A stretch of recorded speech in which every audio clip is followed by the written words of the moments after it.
Psalm 34 verse 4. I prayed to the Lord and he answered me. He delivered me from all my fears. भजन संहिता 34:4 कहता है, मैं यहोवा के पास गया, तब उसने मेरी सुन ली और मुझे पूरी रीति से निर्भय किया। I would like to ask you, what are you fearing about? मैं आपसे पूछना चाहता हूँ कि आप किस बारे में डर रहे हैं? Is fear taking over your life? क्या भय आपकी जान ले रहा है? Is it the fear of future? क्या आपको भविष्य का डर है? Fear of examinations? परीक्षाओं का डर है? Fear of talking to people? लोगों से बात करने का डर है? Fear of being rejected? या फिर अस्वीकार किए जाने का डर है? Do you know fear is not from God? क्या आप जानते हैं कि भय परमेश्वर से नहीं है? As long as you love God, live the way He wants you to live, you are hardworking and trustworthy, then the spirit of fear will not overtake you. जब तक आप परमेश्वर से प्यार करते हैं, तब तक उस तरह से जिए जैसे वो आपसे चाहता है। आप मेहनती और भरोसेमंद हैं, तो डर की भावना आपसे आगे नहीं बढ़ेगी। Let me ask you honestly, how long you think you can go on with your life with so much fear inside of you? मुझे आपसे ईमानदारी से पूछने दे, आप कब तक सोचते हैं कि आप अपने जीवन को अपने भीतर इतने भय के साथ जा सकते हैं? Fear is the biggest enemy of what God wants you to accomplish. डर परमेश्वर का सबसे बड़ा दुश्मन है जिसे आप पूरा करना चाहते हैं। It will keep you stuck. ये आपको अटकाए रहेगा। Fear keeps you stuck. भय आपको जकड़े रहता है। It will not let you take the next step.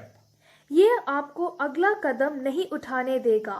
Where there is fear, it means that there is no prayer. जहाँ भय है, उसका अर्थ है कि प्रार्थना नहीं है। And where there is prayer, there is no room for fear. और जहाँ प्रार्थना है, वहाँ भय के लिए कोई जगह नहीं है। The psalmist says in Psalm 34 verse 4. जैसे गीतकार भजन 34:4 कहता है, I prayed to the Lord and He answered me. He freed me from all my fears. मैंने यहोवा से प्रार्थना की और उसने मुझे उत्तर दी, मेरे सारे भय से मुझे छुड़ाया। Are you praying enough? क्या आप पर्याप्त प्रार्थना कर रहे हैं? If you are constantly fearing something, it means that you are not praying enough. यदि आप लगातार किसी चीज से डर रहे हैं, तो इसका मतलब है कि आप पर्याप्त प्रार्थना नहीं कर रहे हैं। It doesn't have to be a long prayer. वो लंबा प्रार्थना होना जरूरी नहीं है। Just tell all your fears to the Lord, not to the people. बस अपने सभी डर प्रभु को बताएं, लोगों को नहीं। And when you continue to pray, it is like a heavy burden being lifted off your shoulders. और जब आप प्रार्थना करना जारी रखते हैं, तो इसका बोझ आपके कंधों पर से उठ जाता है। You will feel lighter and your heart will be filled with peace that passes all understanding. आप हल्का महसूस करेंगे और आपका दिल शांति से भर जाएगा जो सभी समझ से गुजरता है। And there is a new confidence that is being birthed on the inside of you. और एक नया आत्मविश्वास है जो आपके अंदर पैदा हो रहा है। Today, would you decide to be the person as Jeremiah said? आज आप उस व्यक्ति के रूप में निर्णय लेंगे जो जेरेमाया ने कहा, Blessed is the one who trusts in the Lord, whose confidence is in Him.